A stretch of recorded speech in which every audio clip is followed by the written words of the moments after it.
মৰমৰ অকণিহঁত মই আইমাই তোমালোকৰ আইমাৰ সাধুঘৰ পালোহি বহুত ঠাণ্ডা পৰিয়ে আছে নহয় ইমান যে জাৰ লাগিছে জানা এই জাৰত এটা খুব আমেজ লগা পদ্য মই তোমালোকলৈ বুলি লৈ আহিছোঁ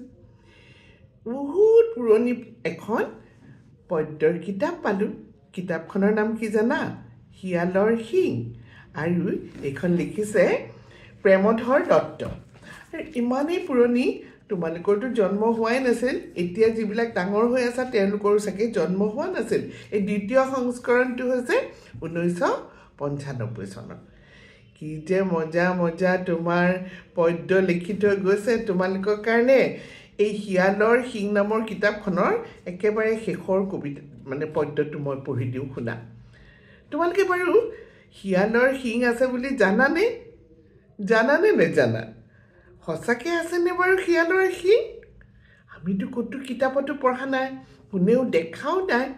কিন্তু এই কবিতাটোত এই পদ্যটোত তোমাৰ আমাৰ শ্ৰদ্ধাৰ প্ৰেমধৰ দত্তই লিখি থৈ গৈছে শিয়ালৰ শিং বুলি শুনাচোন কিনো লিখিছে কবিতাটোত শিয়ালৰ শিং পোনা চাওঁ বাৰু তই কিমান টেঙৰ কিমান বুদ্ধিনো তোৰ নাম কচোন একে উশাহতে পাঁচোটা শিং থকা জন্তুৰ মহ ছাগলী পহু গৰু নাই দাদা নাইচোন একো আৰু দাদাকে চিঞৰি কয় কিয় নহ'ব ভালকৈ বাৰু ভাবি চাচোন তই খন্তেক ভাবি পোনাই ক'লে নাই দাদা আৰু একো নাই মোৰ বোধেৰে শিং থকা জন্তু মাথো এই চাৰিটাই মিচিকিয়াই হাঁহি মাৰি দাদাকে পোনাক কয় শিয়ালৰো যে শিং আছে আজিও নেজান তই পোনাই সোধে সঁচা নেকি দাদা শিয়ালৰো শিং আছে শিয়াল দেখিছোঁ শিং দেখা নাই শুনাও নাই আগে পাছে নেদেখিব পাৰ নুশুনিব পাৰ কেতিয়াও আগে পাছে সেই বুলি তই নেমানিবি নেকি শিয়ালৰো যে শিং আছে কিতাপত পঢ়িছোঁ শিয়ালৰ কথা পোনাই আকৌ কয় কোনো কিতাপতে শিয়ালৰ শিং নেপালোঁ দেখোন মই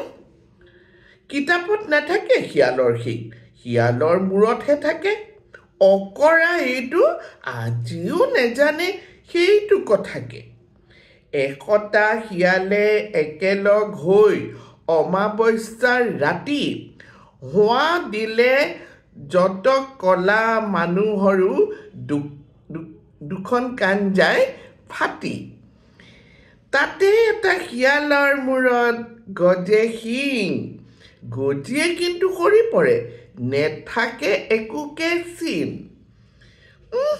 এইবোৰ দাদা গাজাখুৰি কথা সঁচা নোৱাৰে হ'ব শিয়ালৰ যে শিং নাই জগতখনেই ক'ব সাধুটো আছে শিয়ালৰ শিং শুনা নাই জানো তই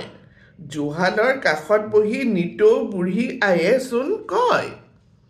সেয়াও দাদা সাধু কথাহে সঁচাটো নহয় আচল শিয়ালৰ শিং নাই ঠিক জানো মই পোনাই কি কৈছে যে শিয়ালৰ যে শিং নাই সেয়া মই জানো এয়া সাজি কোৱা কথাহে গতিকে সাধু কথাবিলাক সকলো সাধু কথা সঁচা নহয় সাধু কথাটো কেতিয়াবা শিয়ালৰ শিং গজে দেই কেনেকুৱা লাগিলে তোমালোকৰ এই পদ্যটো শুনি মোক জনাবা ছবি এখন দেখুৱাই দিছোঁ চোৱা কি ধুনীয়া লাগিছে ন ইমান যে ধুনীয়া আছে মই আকৌ পিছৰবাৰ আহোঁতে তোমালোকক আকৌ এটা পদ্য ইয়াৰ পৰা পঢ়ি শুনাম দেই এতিয়াৰ কাৰণে বাই বাই